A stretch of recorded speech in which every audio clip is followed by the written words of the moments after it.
Hi everyone, this is my first video. You can give me some feedback and let me know what you think about it.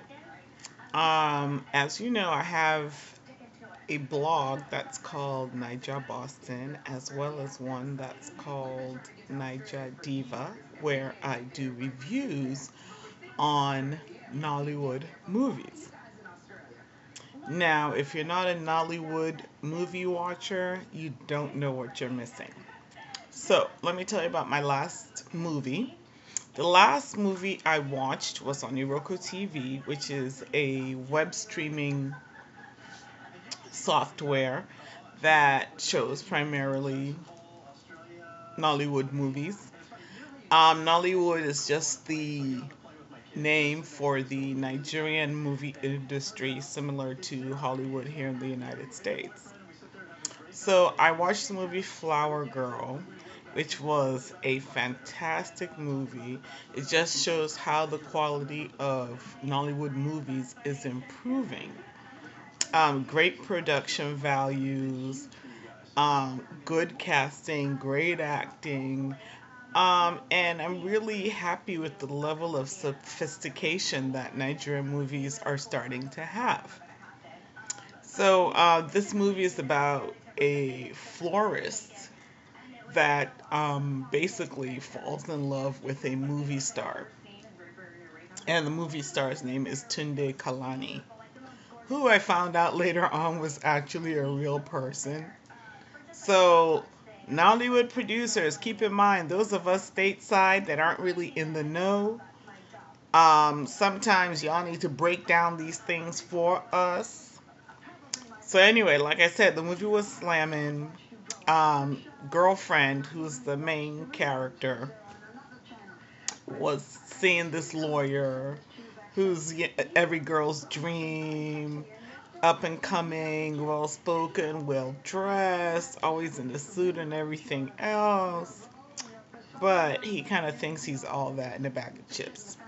But girlfriend is losing her mind trying to get married to this dude, and he's playing hard to get. So they break up, and while she was in her la la land, all upset, she walks into the street without paying attention and gets hit by a car. And guess who's driving the car? Tunde Kalani. So he takes her to his house and nurses her to recovery.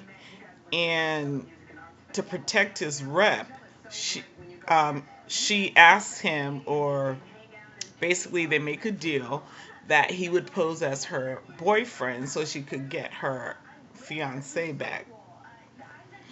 And I don't want to spoil the movie, but what happens next is mad funny and it's so romantic. I think guys will like this movie because, Tunde Kalani is a little bit of a player. Um, and while, does have that romantic aspect, it has a nice ending. It's really smooth. One thing though, for those of you who watch Nollywood movies and you wonder how come the ambulance doesn't come to get people when they get hit by a car or they're sick or they have some other health issue, is because in Nigeria that just doesn't happen. So yes, people kind of run around crazy, screaming and yelling, and Nigerians are very emotional people. And if you're lucky, somebody might occur to somebody, let's put this person in the car and take them to the hospital. So, again, if you're wondering why everyone's kind of standing around and not calling 911, there is no 911. In addition to that, I just finished watching another movie yesterday, My Brother's Keeper, with Jid Michael. I was a little bit disappointed in the movie because I thought it was going to be better than it actually was. Um, I find that Majid Michael tends to act these emotional, kind of slightly on the crazy tip roles And I would like to see him in a different persona. In this movie, he, again, it was a romantic movie, but it starts out, it took a while for me to figure out that Majid was supposed to be a twin. So I'm giving you a heads up. Majid is supposed to be a twin, and apparently his twin brother dies along with his son. And it so happened like one brother is married, the other brother isn't. The married brother has twin sons. So one of the twin son died and one twin died. So for the rest of the movie, you're only seeing one twin who's impersonating his brother. So it took a while for me to figure out exactly what was going on.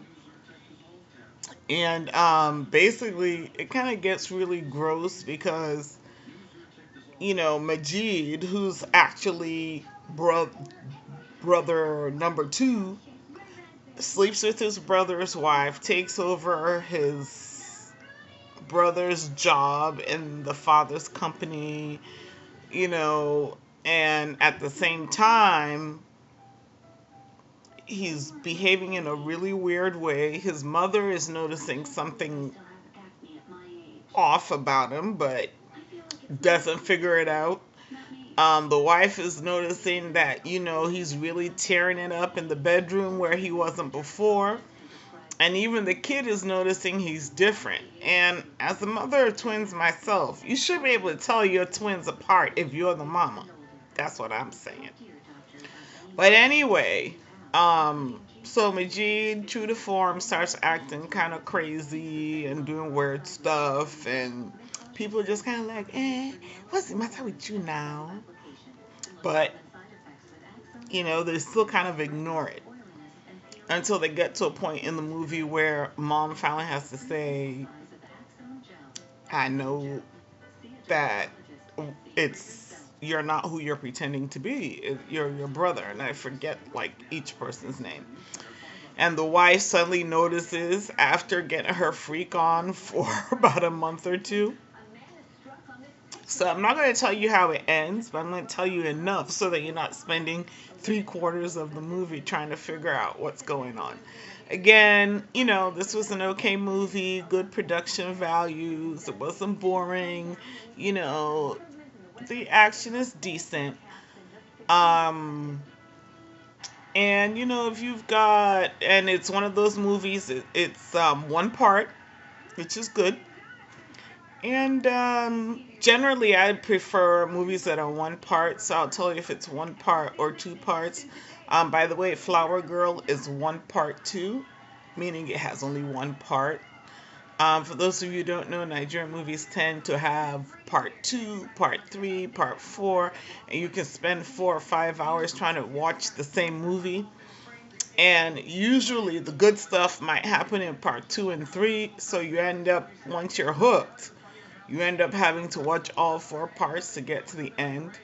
So, and this is not the case with these two. So, I've been watching a new breed of movies, and I have to say that I like what I'm seeing. So, until the next time, peace out.